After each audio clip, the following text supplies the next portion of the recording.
ஜீவவசனம் கூறுவோம், சகோதரரே சேர்ந்தே எக்காலம் ஊதுவோம். கர்த்தருடைய நாமம் உயர்த்தப்படுவதாக. கிறிஸ்துவுக்குள் அன்பானவர்களே, இந்த நாளிலும் ஜீவ வார்த்தை ஒன்றை நாம் கேட்போம்.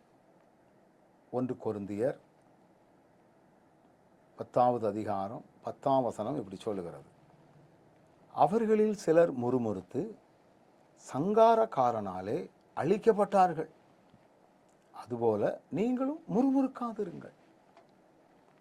இந்த வசனம் பாருங்க, அதுபோல நீங்களும் முறுமுறுக்காதிருங்கள். எது போல அப்படின்னு நம்ம ஒரு கேள்விக்குறியோடு இந்த வசனத்தை வாசித்தால், இந்த வசனத்தினுடைய ஆரம்பம் இப்படி சொல்லுகிறது: அவர்களில் சிலர். இப்ப எவர்களில் அப்படின்னு ஒரு கேள்வியை கேட்டா வசனம் மிக தெளிவாய் சொல்லுகிறது, எல்லாரும் மோசைக்குள்ளாக மேகத்தினாலும் சமுத்திரத்தினாலும் ஞானஸ்நானம் பெற்றவர்கள், எல்லாரும் ஒரே ஞானபானத்தை புசித்தவர்கள், எல்லாரும் ஒரே ஞானபானத்தை குடித்தவர்கள், எல்லாம் ஒண்ணுதான்.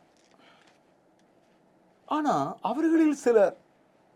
என கண்பானவர்களே, முறுமுறுப்பு என்பது தேவன் விரும்பாத ஒன்று. இவைகள் எல்லாம் நமக்கு திருஷ்டாந்தங்களாக. முறுமுறுத்தவர்கள் சங்காரக்காரனாலே அழிக்கப்பட்டார்கள் அப்படின்னு வசனம் சொல்லுகிறது. எண்ணாகமத்தில் இதனுடைய காரியத்தை நீங்கள் பார்க்க முடியும். 14வது அதிகாரத்தில் இன்னைக்கு நிறைய நேரங்களில் நாமும் ஆண்டவரை பார்த்து முறுமுறுக்கிறோம். முறுமுறுப்புனா என்ன? மர்மரிங்,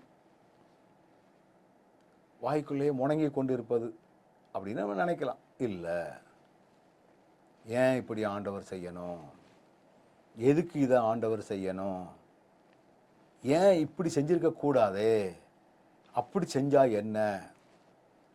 ஆண்டவருடைய வார்த்தைகளுக்கெல்லாம் எதிர்கேள்விகளை கேட்டு மன உளைச்சலோடு ஓடிக்கொண்டிருக்கிற ஒரு காரியம். அதனால தான் அன்னைக்கு இஸ்ரவேல் ஜனங்கள் முறுமுறுத்தார்கள். இப்படி இவங்க பின்னால் வந்தமையா, ஒரு சாப்பாட்டுக்கு வழி உண்டா? நல்ல சாப்பாடு. மட்டனுக்கு வழி உண்டா? நல்ல தண்ணிக்கு வழி உண்டா?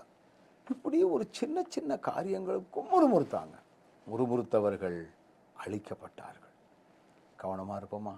நல்ல ஆண்டவரே, எங்கள் வாழ்க்கையில் நாங்கள் முறுமுறுக்காமல் உண்மை சேவிக்கவும் பின்பற்றவும் கிருபை தாரும். இயேசுவின் நாமத்தில் பிதாவே, ஆமென்.